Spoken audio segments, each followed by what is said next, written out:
Okay, so quick thing I'm gonna add before, because this is the post edit, so I just wanted to make sure I added a few things.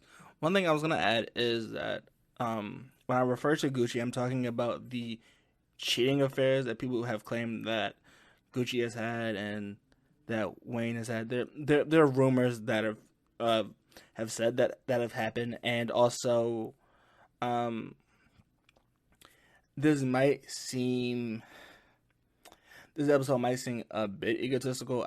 I promise you, I have no ego. It's just I think I've gotten to a point where I'm listening to rap to find something new or something empowering to people. I don't want to necessarily hear people talk about killing each other, which I know that some people say that, well, that's rap. That's definitely rap.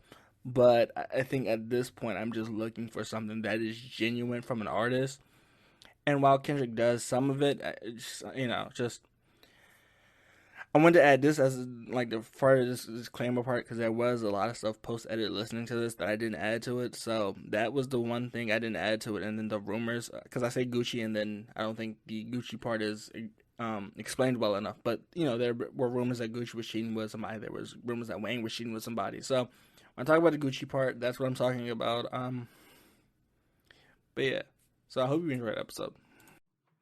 So we're going to talk about this Kendrick album, which I think a lot of people assume I had a good take on, right? Like this Kendrick Lamar album isn't something I'm like, hey, this is something I have to listen to. Not necessarily. This is 18 songs, right?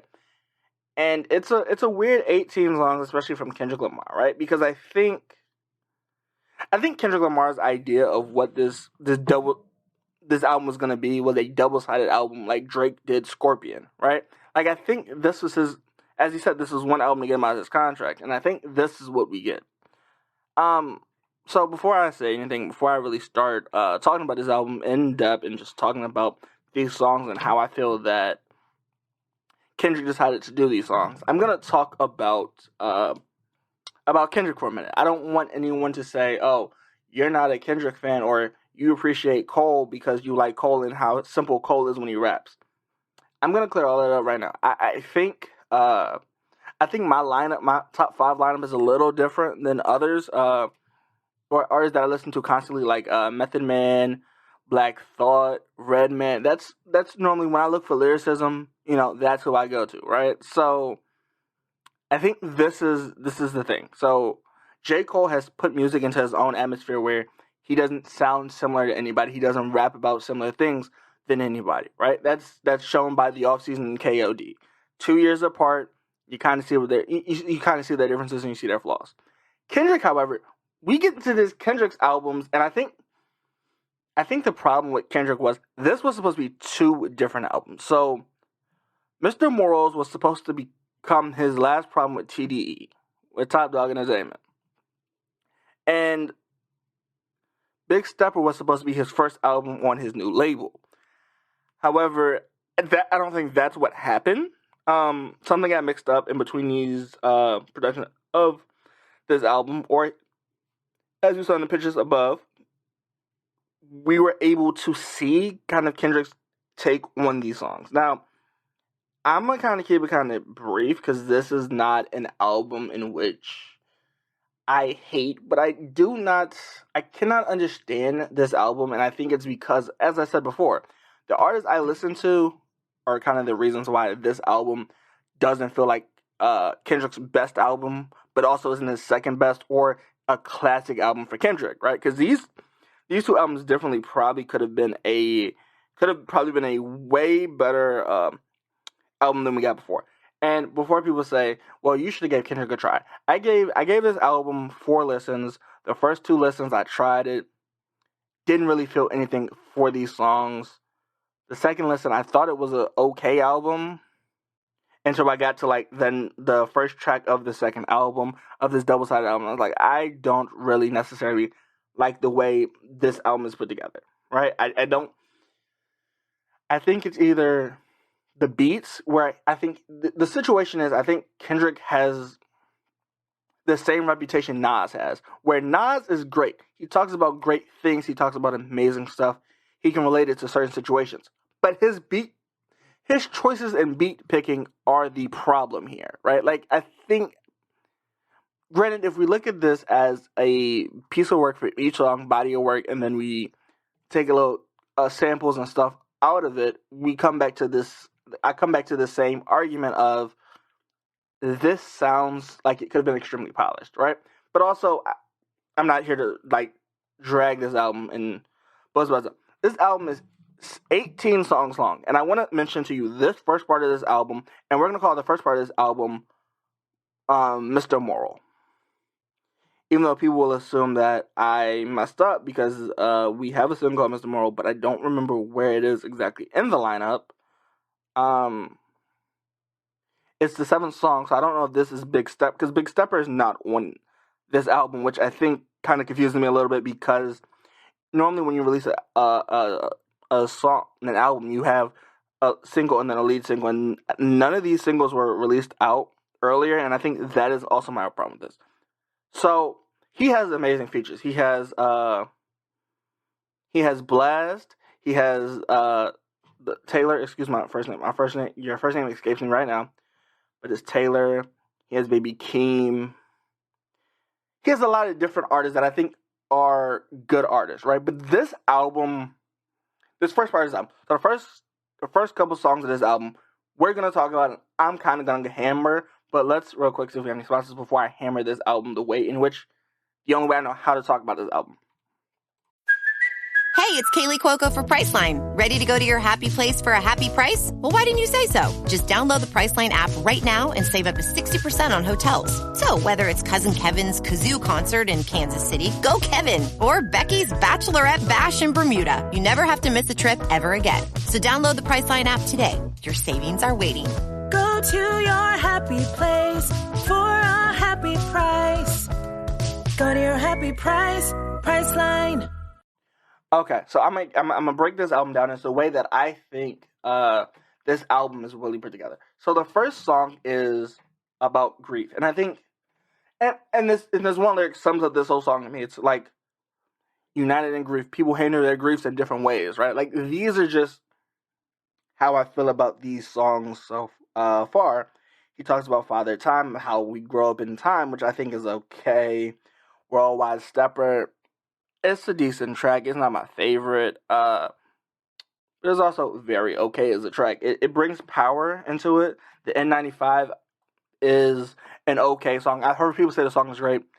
It does not seem great to me. But then again, I know I'm very critical when it comes to music of any kind, but especially when it comes to Kendrick. People probably will say I'm a little biased when it comes to songs by Kendrick, because it's something I'm looking for, but it never hits that bar. Like, Kendrick, for some reason, when his music drops, everyone's extremely happy, besides me. Because I am trying to figure out, what are we doing? Where's the song going? Worldwide Stepper is 3 minutes of him talking about being used to be spoken by. And as much as I love that kind of song, Black Thought has done that many times, where he says that God is using him to better himself or better the world or describe a point of view. That's all Kendrick does for this song, and I don't understand, right? Because this beat, this sample, and he tries to use this gossip that he tries to use this backup choir that Kanye does, and I can't get over it thinking, is this a Kanye produced album? Because that's all I'm getting from this song. While they say Worldwide Stepper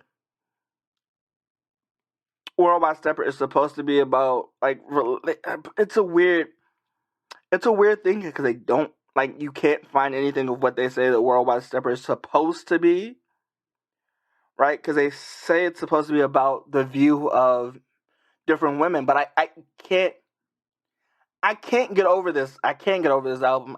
This Worldwide Stepper is a 3-minute long song that I can sum up in a few words, where he just shows that he's using his voice to speak out, right? Which sounds a little, it might sound a little tone deaf, but it's the truth. He talks about people being on Earth, and it's just like, okay, Kendrick, I get it. You're trying to use your voice and trying to storytell about women and how they should use their voices for different things. I get it, Kendrick, but did it need to be 30 minutes long?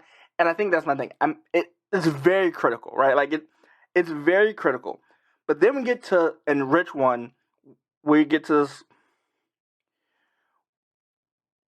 Rich where it says it's Kendrick Lamar, right? But it opens up with this auto tune, and I cannot for the life of me understand why, even if he's doing this, because I've heard people say that Kendrick Lamar doesn't use auto tune, right? But even if he's doing this naturally, right? Why, for being Rich, does it sound so?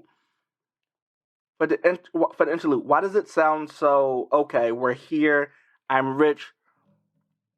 I get it. We're talking about the society's entrapment of a person or a person's spirit, or going back to like the normal 9 to 5. Like I get it. Like we're talking about that grind of people being in a loop of doing things back to back to back. I get it, right? And he says it's a weird, but we glorify things like, and it's true, in a society we do glorify things that are like 9 to 5s, or we glorify things of people just doing things over and over again and working for the man, or simple things like that. Or example for rap, we glorify killing people. Like this is a common thing. Like I can find many different things that we glorify or we use to it. Like the word just entrapment just kind of sums up this song of, hey, I'm rich and this is what I feel that entraps people. And I'm like, I get it, Kendrick. You're trying to persuade to the person. You're trying to entrap, and I get it. He's saying he's rich, and that's true. I think a lot of rappers should talk about what they know and a lot of truths. But Kendrick, I get it in a song where you say you're rich spirit. Kendrick, you're rich. That's without a doubt, right? But then he talks in another song about how Baby Keem bought 4 cars in 6 months, and I'm just like, I get that. I get that. I think that's a lot of people's dream of, to make sure everyone in their family is set for life. I think that's the dream for anybody, right? But this has been retaliated by Black Thought. This has been said so many times as a rap lyric. I kind of become numb to it, where it's like, okay, you have said this line. This line goes over my head because you're talking about something that every rapper has said. Future has done it. Gucci has done it. Wayne has done it. Like, there's so many rappers that have done this that when I come and talk about a Kendrick Lamar album, people are like, you're extremely too critical. And I think that's the thing. I try to give Kendrick's music always a good listen. I always try to listen to Swimming Pool, all his albums. I always try to listen to Kendrick. And I end up coming to the same thing of, I think it's the beat. I think the beat sets this tone for me of all of his albums, where you're just like, this is an uphill battle because we're going from song to song to song to song to song. Like, that's what it is. We're going song to song to song, and we're just listening about how he feels about each other. And then this We Cry Together thing, this Cry Together, it's a skit. Like, that's what it is to me, because they're just going back and forth. And no offense to Taylor, no offense to Kendrick, but we're going back and forward, just talking about how we feel about this relationship, and then we just, like a toxic relationship or an environment. Kendrick, we've got that before. I like it, man. I understand that you put an album out every 4 years, but it's the fact that I've heard this before from Redman and Method Man.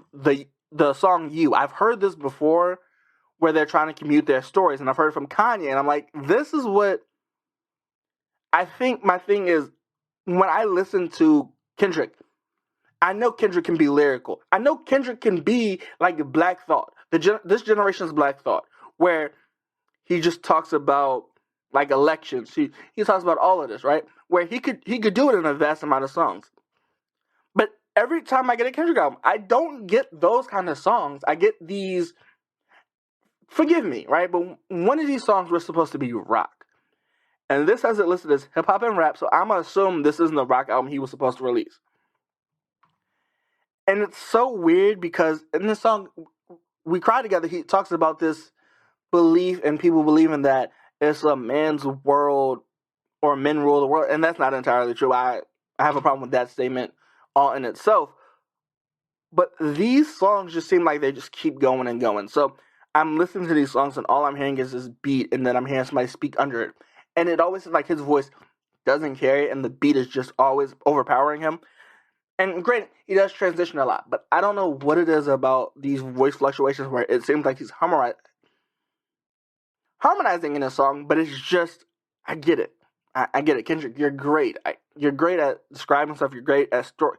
You're okay at storytelling. I get it, Kendrick. You're probably one of the top 5, and that's another thing I was talking about. So he says, I'm gonna destroy the top 5.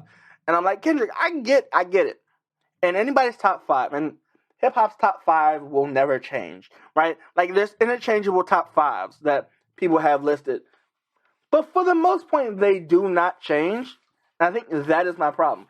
He says, I'm going to destroy the top 5. But the top 5 is always Biggie, Pac, Jay-Z, Nas, Hov. Like, you know what I'm saying? No matter if you call Jay-Z Jay-Z or if you call him Hov, he's probably always in there. Or you got Redman, you got Reggie. Like, you have so many people that are in people's top 5s. But their top 5s aren't going to change over the year. But if we talk about this generation that Kendrick is in, we got Drake, we got Cole, and we got Kendrick. But those top 3 haven't changed since they released albums in 2010, 2014, and 2015. These albums have not changed, right? Like, the whole goal of it is not to change. And I also get that people are saying, that this is supposed to be an album where Kendrick experiments on a lot of things. And Kendrick is great. When he experiments on things, it's great. But we have to figure out what are we doing with this, right? Because it takes 4 years for him to release an album. And I'm not saying that's bad. I'm a Cole fan. We wait 4 or 5 years to release stuff, right? I like Kendrick sometimes, right? Like he takes 4 or 5 years to release stuff. I'm okay with that. Black Thought. Granted, I'm not unaware that music takes a long time to release, right? And Kendrick and Cole have the same motto of, I'm gonna take 4 years, experience it, and I'm gonna record each track through these experiences that I'm having. Which is great. I mean, that is the way music should be. It should be a way to release the stuff that you're going through and understand it. But I don't quite understand. Because he said he feels like a demigod, and that's another thing that Mr. Morals that I'm just like, okay, you're a demigod. You think you're great. I get that every artist should feel great, and every artist should feel like they're in somebody's top 5, or they can beat everybody's top 5, or their top 3. That's always a great thing for an artist to have. But these songs just get overwhelming. Like this, the best way to put this is, this feels like an LA album. Like, this album feels like something we would get from Snoop Dogg, right?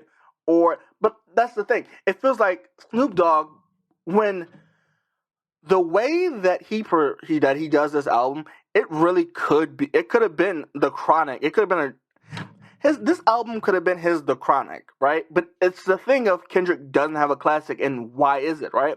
Is it because he experiments? And I think that might be part of it. Because N95 is an okay song. The beat kind of bothers me a little bit, but it's an okay song. Die Hard, not a huge fan of that. Like the black verse where the chorus where he lets it rip. He does his thing for his verse. Rich Spirit, I'm not a huge fan of. Cry Together, that is an okay song. I don't have any problems with that. Father Time, I don't have any problems with that. That's not the grades I've heard from Kendrick, but it's okay. Purple Hearts, I kind of listened to that the first time, second time, and then third time I just skipped it because I couldn't really get into that, right? And then Count Me Out, which just kind of explains it's in itself. That title is Count Me Out. Crown, of him crowning himself. Silent Hill, not really a amazing fan of. Art Diary was okay. Mr. Moral, I still have a problem with that. Mother and Sober, okay. Mirror could have been a lot better for me personally, but it was an okay piece. And I think this is the thing. So I think this is my problem with Kendrick kind of albums. Like, I like experimental stuff, but the album after track 9 or 10, or if you want to do it the right way, like after track 9, and then you open it up with another song, it's just like, okay, this this is okay, but like after track 9, everything seems like it starts to slow down as an album, and then we get Mr. Moral, and I'm just like, okay. Then we get Mirror, and I'm like, okay, right? Like overall, this album is something. It's a weird album to me because it's like I get it. You want to be pro-black, I get it, but I've heard all of this, all the stuff that Kendrick is talking about. I've heard from Black Thought. Like I'm like, Black Thought did this, but he rhymed it with Election, or he did it with Kanye. He did it like the lines, the choruses, and the hooks. I'm just like Kendrick. This could have like I do feel like this was the intent of it. If he had did these two albums separately, he could have had something like like he could have had 2 albums, and it would have been like Dr. Dre's The Chronic. But after hearing these albums, I'm just like, this is underwhelming. But I also think the overhype of as a Kendrick album dropping always lowers it because when artists release an album, I don't go off the hype. I rarely do. So when Cole and Kendrick drop, I'm like, okay, I'm gonna see where this hype is. And the hype for Kendrick's album was so high. I was expecting so much, and I got so little in the end. And I'm just like, well, that's kind of sad. Okay, it's an okay album. But then again, I don't put Kendrick as a great level storyteller, and I think that's what happens to me is oh, this was an okay album. It wasn't his best, but I think that is my problem. Now, I know a lot of people will say, well, that seems like a more personal problem because a lot of people like this album. I don't deny it. I know people said that this album was like an A and C and S tier an album, but I don't know. Like I think this is one of the albums from Kendrick I just cannot be a fan of, and I always say maybe it'll grow on me on time, but I have no idea when time will be, right? Because then we wait another 4 years for a Kendrick album to drop, and I'm not really sure. Good Kid, Mad City and the Untitled Masters were in Section 80 were my 2 beloved albums by Kendrick, and I don't know if Mr. Moral and Big Separate, unless it grows on me in a while over time. I don't know if this is Kendrick's best work. This might literally be his worst work I've heard from Kendrick. But I think again, I'm overcritical. And I know people are gonna say you're overcritical because of the way the song is. But I've heard all of this before. Top fives, the 777s I've heard that relate to Kendrick in a way, and I'm just like, this is possibly one of the worst albums I've heard from Kendrick, and I don't know why. Like, I don't want to rate this album because I have no idea how to rate this album. This album is just something you listen to, and it seems like it's a weird album to listen to. Like, you listen to it at the end, and you're like, oh, okay, so is that the end of it? It's a weird thing. Like, I think this was better if it was a split album. If these albums were split into 2, I probably would like it a lot more. Like if you released one and then released another. But then again, I do wonder, who was he waiting for? Like, what was his thing? Because I do think somebody could have listened to this and go, okay, so these albums are great by themselves, so why would we double release them? And I don't know who was necessarily in charge. I think he signed Interscope, right? Or he was on Interscope, and that was TDE was on, yeah. I'm just saying, I don't necessarily understand, because Cole already released the off-season. CLB was already released, and Ye's Donda was released. So I'm trying to figure out, is there another artist that he released it today because of another reason that was going to be released? Like another album was going to be released, but then who was it from? Right? Because I feel like if he had waited and dropped this maybe September, August, this album could have been a lot better. But I don't know what the rush was putting this album out together. But these 2 albums out together, I have no idea what the rush was.